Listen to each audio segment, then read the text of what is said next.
Friends, welcome to IQ classes. मेरा नाम है वैभव।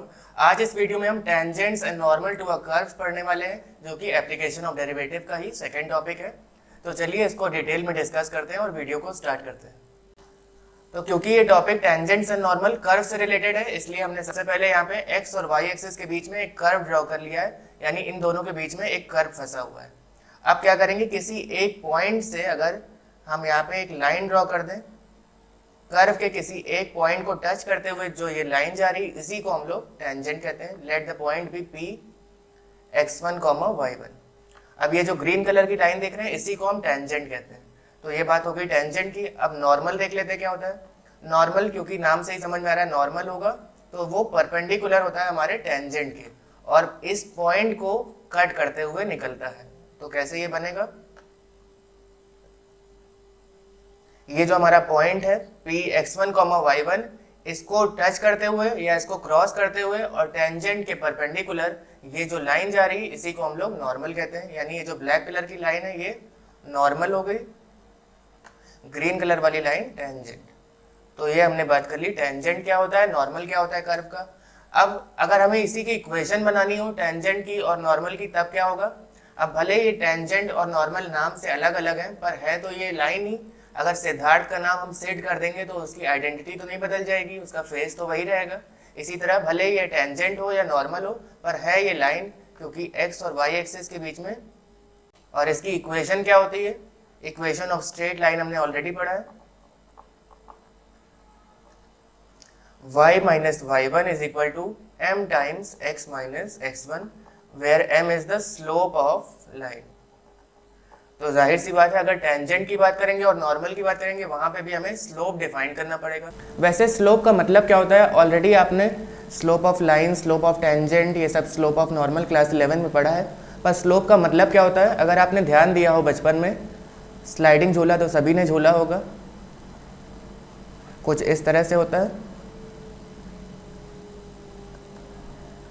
तो आपने अगर यहाँ पे नोटिस किया हो, जितना ज़्यादा ये टिल्टेड होता है ऊपर की तरफ, उतनी ज़्यादा स्पीड से हम नीचे फिसलते हुए आते हैं। अब ये टिल्टेड होना किस पे डिपेंड करता है, एंगल पे डिपेंड करता है, सर्टेन एंगल पे। तो वो एंगल हम ग्राउंड से लेते हैं, यानी जितना ज़्यादा एंगल ये बड़ा होगा, उतना ज़्यादा इसका स्लोप बड़ा होता जाएगा। देखिए, उतना ज़्यादा स्पीड से आप नीचे फिसलते हुए आएंगे। अब ये तो ज़्यादा खतरनाक हो जाएगा, यहीं तक रखते हैं, थीटा तक। तो ये जो थीटा है, ये हमारा डिफाइन करता है कि हमारा स्लोप क्या होगा। और अगर ये थीटा नॉर्मली अगर बात करें तो टैन के टर्म्स में होता है, टैन थीटा। आप इसको ऐसे भी समझ सकते हैं, टेंजेंट है तो टैन थीटा स्लोप हो जाता है। क्लास 11 में ऑलरेडी आपने पढ़ा होगा, m is equal to tan of theta. तो अगर हमें कोई एंगल गिवन है और उसका हम टैन ऑफ दैट एंगल कर लें, तो हमारे पास टेंजेंट का स्लोप आ जाएगा आसानी से। तो नॉर्मल का स्लोप हम कैसे निकालेंगे, मान लेते हैं टेंजेंट का हमारा स्लोप m1 आ रहा है, और नॉर्मल क्योंकि परपेंडिकुलर है टेंजेंट के, इसलिए ये एक फॉर्मूला होता है जो ऑलरेडी आपने क्लास 11 में भी देखा होगा, m1 into m2 is equal to -1। यानी अगर m1 आपका स्लोप फॉर एग्जांपल 2 आ गया है, तो नॉर्मल का स्लोप क्या हो जाएगा, -1/2। तो ये रिलेशन काफ़ी इंपॉर्टेंट है, इसको ध्यान दीजिएगा। तो ये तो बात हो गई, अगर हमें कोई एंगल गिवन है तो हम आसानी से नॉर्मल का और टेंजेंट का स्लोप निकाल सकते हैं रिलेशन से। किसी एक का भी निकालें तो दूसरे का आ जाएगा। पर फॉर इंस्टेंस अगर आप मान लीजिए यहाँ पे थीटा नहीं गिवन होता, तब भी क्या हम स्लोप निकाल सकते हैं इस टेंजेंट का, बिल्कुल। और वही हम इस टॉपिक में पढ़ने वाले हैं। तो चलिए उसको भी डिटेल में डिस्कस करते हैं, बिना थीटा के, बिना एंगल गिवन के हम कैसे स्लोप निकालेंगे। तो मान लेते हैं हमारे पास एक कर्व गिवन है y इक्वल टू 2x² + 7, और टेंजेंट इसको 2,3 पे कट कर रहा है, यानी 2,3 से टेंजेंट पास हो रहा है। तो अब हमें स्लोप निकालना है टेंजेंट का। उसके लिए हम क्या करेंगे, डिफरेंशिएट करेंगे with respect to x both sides. तो y का क्या हो जाएगा, dy/dx, 2x² का 2 एज इट इज रहेगा, x² का 2x, और 7 क्योंकि कांस्टेंट है तो 0 हो जाएगा उसका। तो dy/dx यहाँ से क्या हो जाएगा, 4x। ये आ गया हमारा स्लोप ऑफ टेंजेंट। पर एक स्पेसिफिक पॉइंट पे अगर हमें इसका स्लोप निकालना है, यानी टेंजेंट एट अ पॉइंट, तो ये पॉइंट हमारा 2,3 है। सिंपली हम उस पॉइंट को यहाँ पे पुट कर देंगे, यानी dy/dx हमें 2,3 पे बताना है। तो जहाँ पे x होगा वहाँ हम 2 रख देंगे, और जहाँ y होगा वहाँ 3 रख देंगे। पर इस क्वेश्चन में तो यहाँ पे केवल 4x आया है, y का कोई भी टर्म नहीं है, अगर होता तो हम 3 पुट कर देते, सिंपली यहाँ पे 4 इंटू 2 यानी 8। तो यानी स्लोप ऑफ टेंजेंट क्या आ गया हमारा, स्लोप ऑफ टेंजेंट इज 8। तो क्या आप बता सकते हैं स्लोप ऑफ नॉर्मल क्या हो जाएगा, slope of normal will be -1/8। Alright, तो फ्रेंड्स हमारा पहला क्वेश्चन है find the slope of tangent to the curve y equal to x³ minus x plus 1 at the point whose x coordinate is 2। तो सबसे पहले स्लोप निकालने के लिए हमें डिफरेंशिएट तो करना ही पड़ता है इसको। dy बाई dx क्या हो जाएगा, 3x² माइनस 1 के बराबर। तो पॉइंट हमारा क्या है 2, 0। तो हमें dy बाई dx कहाँ पे निकालना है, एट 2, 0। 3 इंटू 2² माइनस 1 यानी 12 माइनस 1 दैट विल बी 11। तो ये क्या आ गया हमारा स्लोप ऑफ टेंजेंट। यहाँ पे स्लोप ऑफ नॉर्मल पूछा ही नहीं था, केवल स्लोप ऑफ टेंजेंट, तो यही हो जाएगा। चलिए एक और क्वेश्चन देखते हैं। तो हमारा अगला क्वेश्चन है कर्व की इक्वेशन यहाँ पे भी गिवन है, passes through a point P 3, -1 and gradient of the curve eight P is -1। Already इन्होंने स्लोप बता दिया है, पर फिर भी हम डिफरेंशिएट करके इस पॉइंट पे स्लोप निकालते हैं, देखते हैं क्या होगा। तो डिफरेंशिएट करेंगे अगर इक्वेशन को, 3y² का हो जाएगा 6y dy बाई dx। अब तक आपको डिफरेंशिएट करना, तो आई क्या होगा, 2a कांस्टेंट है और x² का 2x हो जाएगा, यानी ओवरऑल 4ax हो गया। 6 और b दोनों कांस्टेंट है, उसका 0 हो जाएगा, यानी dy बाई dx आ गया यहाँ से 2ax अपॉन 3y। अब किस पॉइंट पे ये टेंजेंट है, 3, -1 पे। यहाँ पे हम निकालेंगे अपना slope, 2 into a into x की वैल्यू यहाँ पे 3 है और नीचे y की वैल्यू -1 है। तो 3 और 3 यहाँ से कैंसिल, क्या आ जाएगा हमारा स्लोप, -2a। तो ये तो आ गया स्लोप, पर ऑलरेडी यहाँ पे दिया हुआ है ग्रेडियंट का मतलब भी स्लोप ही होता है। क्या गिवन है, -1 के बराबर, तो हम इसको इक्वेट कर देंगे, यानी -2a जो है वो -1 के बराबर है। तो a क्या हो जाएगा यहाँ से 1/2 के बराबर। अब a हमें पता चल गया और b की वैल्यू भी बतानी है। तो अब हम क्या करेंगे, क्योंकि ये कर्व हमारा जो है वो 3, -1 से पास कर रहा है, इसका मतलब इस पॉइंट को अगर हम इस कर्व में रखेंगे तो वो इक्वेशन को सेटिस्फाई करेगा। तो चलिए रख देते हैं वैल्यूज, 3 इंटू -1 का square is equal to 2 into a हमारा आ गया है ऑलरेडी 1/2, x² का मतलब 3 का स्क्वायर, यानी जो भी पॉइंट का कोऑर्डिनेट्स हैं जो 3, -1 वो हमने इस कर्व में रख दिया, क्योंकि ये पास हो रहा है उसी कर्व, वो उसी पॉइंट से पास हो रहा है ये कर्व, इसलिए उसको सेटिस्फाई कर रहा है इस इक्वेशन को। और x² होगा यहाँ पे 3 का स्क्वायर प्लस 6b। तो सॉल्व करेंगे, ये हो जाएगा 3 इंटू -1 का स्क्वायर 3 हो गया और 3 का स्क्वायर यानी 9 plus 6b। 6b is equal to -6, तो b की वैल्यू यहाँ से -1 आ जाएगी, यानी a 1/2 है और b की वैल्यू -1, और यही हमें इसमें बताना था। तो हमारा ये वाला क्वेश्चन काफ़ी इंपॉर्टेंट है और काफ़ी इंटरेस्टिंग भी है। इसमें एक नया कॉन्सेप्ट आ रहा है पैरेलल लाइन का। तो if the tangent to the curve is this, curve की इक्वेशन लिख लेते हैं पहले। अब इसको डिफरेंशिएट कर देते हैं, क्योंकि स्लोप निकालने के लिए डिफरेंशिएट तो करना ही है। फिर आगे पढ़ेंगे, क्वेश्चन क्या है, 3x² प्लस a, और किस पॉइंट से पास हो रहा है, 1, -6, यानी dy बाई dx एट 1, -6 क्या होगा, -6 रख ही नहीं सकते, y का कोई भी वैल्यू नहीं है, 3 प्लस a। ये 3 प्लस a या फिर a प्लस 3 हमारा क्या आ गया, slope of tangent to the curve at 1, -6। अब आगे इन्होंने क्या कहा है, if the tangent to the curve is parallel to the line y minus x is equal to 5। ये एक और लाइन है जो हमारे टेंजेंट के पैरेलल है। सपोज ये कर्व है और ये टेंजेंट है हमारा, तो एक और लाइन जो इसके पैरेलल है वो उसकी इक्वेशन गिवन है y minus x is equal to 5। तो दो लाइंस अगर पैरेलल हैं तो उनके स्लोप इक्वल होते हैं, टेंजेंट भी लाइन ही है, तो टेंजेंट का स्लोप और लाइन का स्लोप इक्वल हो जाएगा। तो लाइन का स्लोप यहाँ से क्या हो जाएगा, x प्लस 5, x का जो भी हमारा कोफिशिएंट होता है वही स्लोप होता है, यानी यहाँ पे स्लोप आ गया लाइन का 1 और हमारा टेंजेंट का स्लोप आया था a+3। दोनों को इक्वेट करेंगे क्योंकि slope of line will be equal to slope of tangent. Reason क्या है? बिकॉज बोथ आर पैरेलल, यानी 1 will be equal to a+3, तो a की वैल्यू यहां से क्या आ जाएगी? -2। a आ गई। अब हमें क्या बतानी? b की वैल्यू। b की वैल्यू निकालने के लिए वही हम करेंगे जैसा पिछले क्वेश्चन में किया था। कर्व से, क्योंकि ये पॉइंट पास हो रहा है 1, -6, तो इस पॉइंट को इस कर्व में रखने पे इक्वेशन को सेटिस्फाई करेगा। तो यहाँ से हमारे पास a की वैल्यू आ गई -2। अब b की वैल्यू भी बतानी है, आसानी से आ जाएगी जैसे हमने पिछले क्वेश्चन में किया था।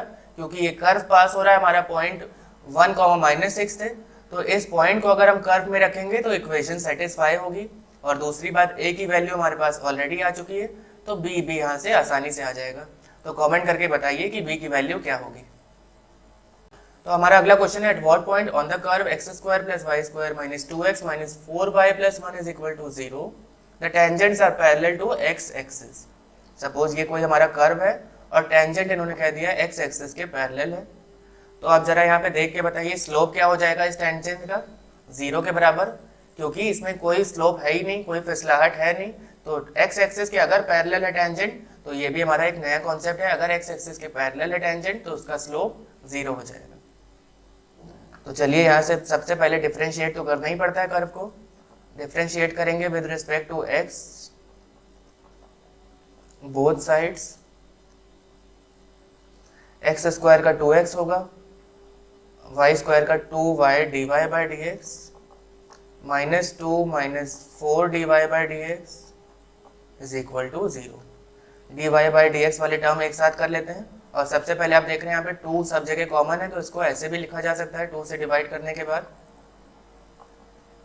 बोथ साइड हमने 2 से डिवाइड कर दिया है।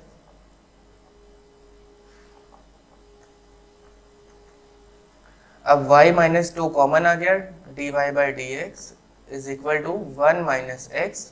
तो dy/dx यहाँ से क्या हो जाएगा? 1 - x अपॉन y - 2। ये तो हमारा स्लोप आ गया जनरल, पर हमें किसी पॉइंट पे निकालना होता है। यही पॉइंट हमें इस बार यहाँ इन्होंने पूछ लिया है, तो हम मान लेंगे हमारा पॉइंट है x1, y1। तो यहाँ पे लिख दीजिए लेट द पॉइंट बी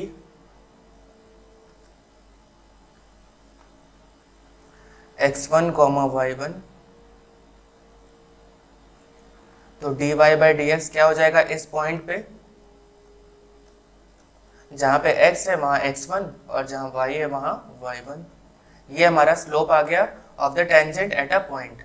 तो ये स्लोप हो गया, और इन्होंने ऑलरेडी बोल दिया है जो टेंजेंट है वो पैरेलल है x एक्सिस के, यानी टेंजेंट का स्लोप 0 हो जाएगा। तो इसको अगर 0 से इक्वेट करें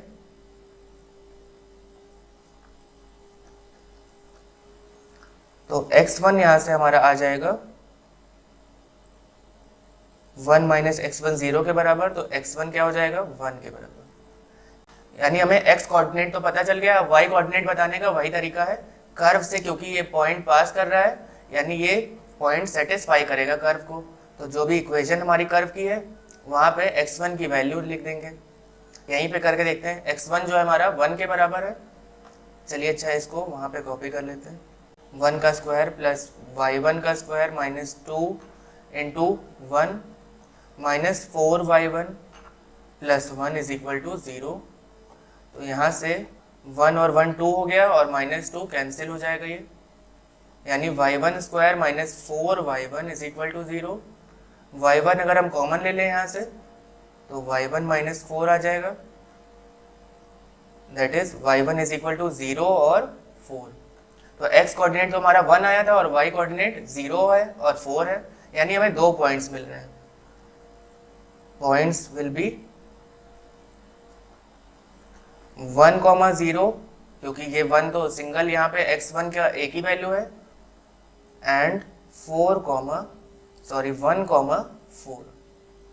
यही हमें पॉइंट्स बताने थे कि किस पॉइंट से हमारा टेंजेंट पास कर रहा है इस कर्व के, तो यही 2 पॉइंट्स हमारे आंसर हो जाएंगे। तो हमारा अगला क्वेश्चन है, find the equation of tangent and normal to the curve y² = 4ax at the point at², 2at²। तो ये हमारा कर्व है। चलिए इसको डिफरेंशिएट करते हैं सबसे पहले। 2y dy by D X is equal to 4a dy by D X आ जाएगा यहाँ से 2a अपॉन y के बराबर। अब इस पॉइंट से पास कर रहा है टेंजेंट, तो dy by D x at this point will be,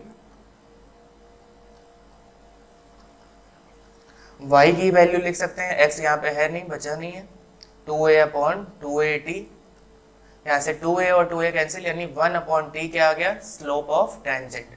अगर ये स्लोप ऑफ टेंजेंट है, अगर ये स्लोप ऑफ टेंजेंट है तो स्लोप ऑफ नॉर्मल क्या हो जाएगा, -1 अपॉन स्लोप ऑफ टेंजेंट, यानी -1 upon T, that is -t। तो ये हमें पता चल गया स्लोप ऑफ नॉर्मल, ये है स्लोप ऑफ टेंजेंट। अब जैसे इक्वेशन ऑफ लाइन हम निकालते थे, उसी तरह इक्वेशन ऑफ टेंजेंट और नॉर्मल भी निकाल लेंगे। तो यहाँ पे लिख देते हैं इक्वेशन ऑफ टेंजेंट क्या हो जाएगी, y minus y1 is equal to slope times x minus x1, या m times x minus x1 होता है। यहाँ पे m हमारा क्या है, m1, और ये है m2, यानी 1 upon T x minus x1। तो क्या हमें y1 और x1 गिवन है क्वेश्चन में, बिल्कुल ये पॉइंट गिवन है, 80 स्क्वायर 280। तो यहाँ पे लिख देते हैं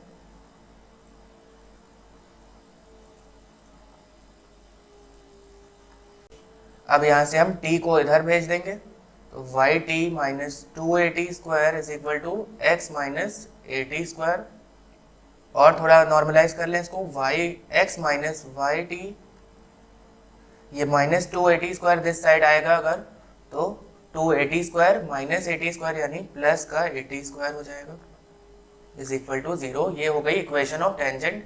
इसी तरह इक्वेशन ऑफ नॉर्मल निकालेंगे, जहाँ पे स्लोप माइनस टी पुट करेंगे।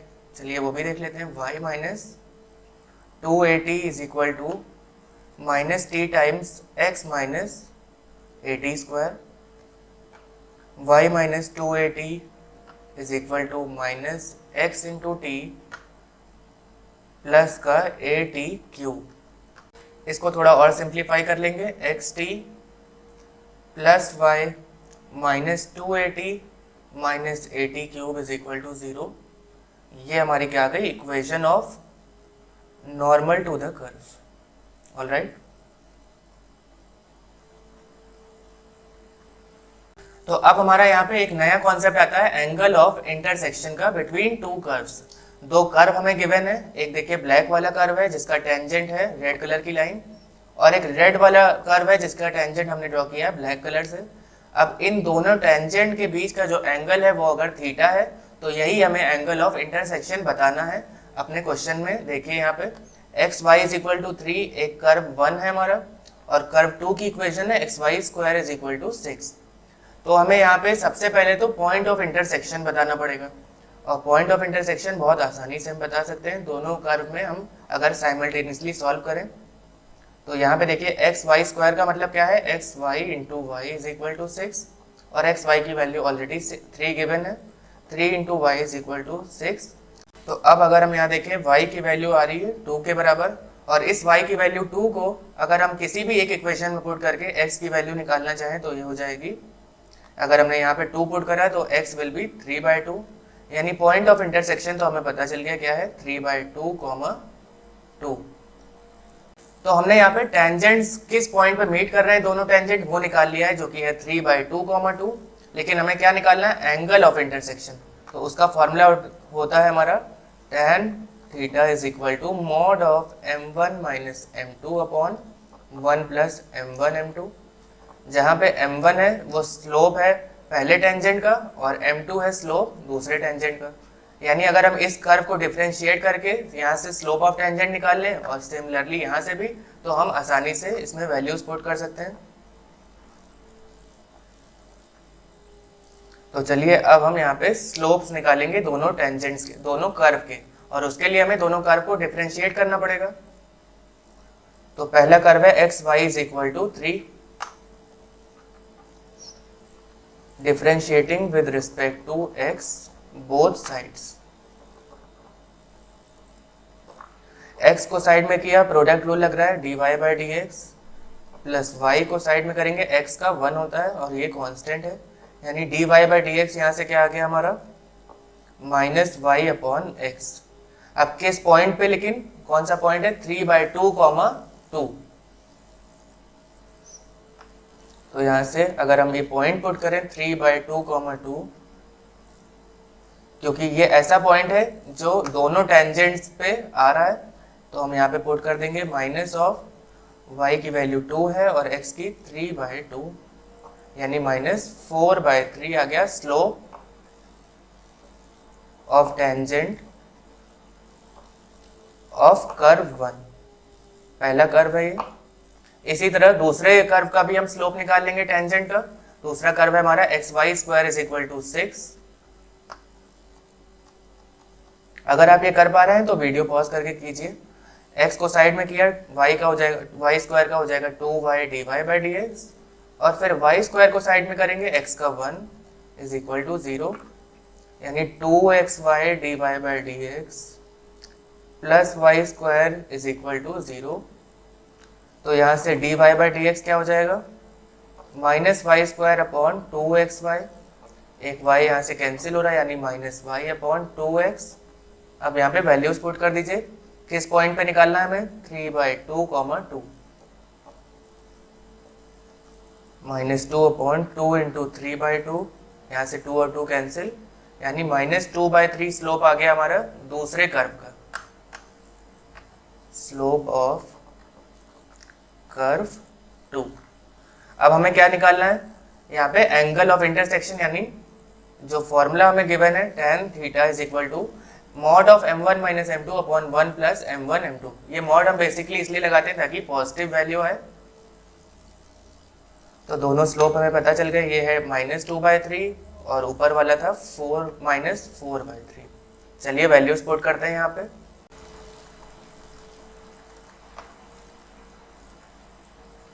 -4/3 -2/3 अपॉन 1 प्लस -4/3 इंटू -2/3।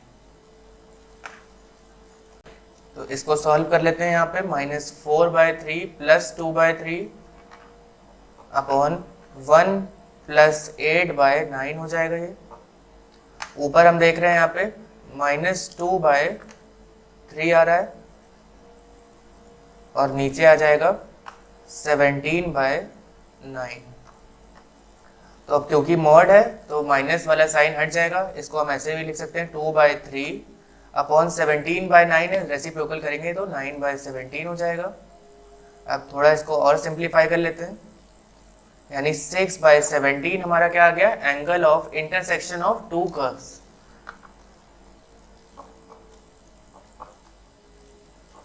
और अगर केवल यहाँ पे थीटा निकालना हो तो क्या हो जाएगा tan इनवर्स 6/17, और यही हमारा इसका फाइनल आंसर हो जाएगा। तो आई होप फ्रेंड्स आपको tangents and normal to a curve समझ में आया होगा। अगर आपको कोई डाउट है तो कमेंट में जरूर पूछिएगा, और वीडियो पसंद आई है तो लाइक शेयर और सब्सक्राइब कीजिएगा। मिलते हैं आपसे अगली वीडियो में। Until next time keep practising maths because practice makes maths perfect.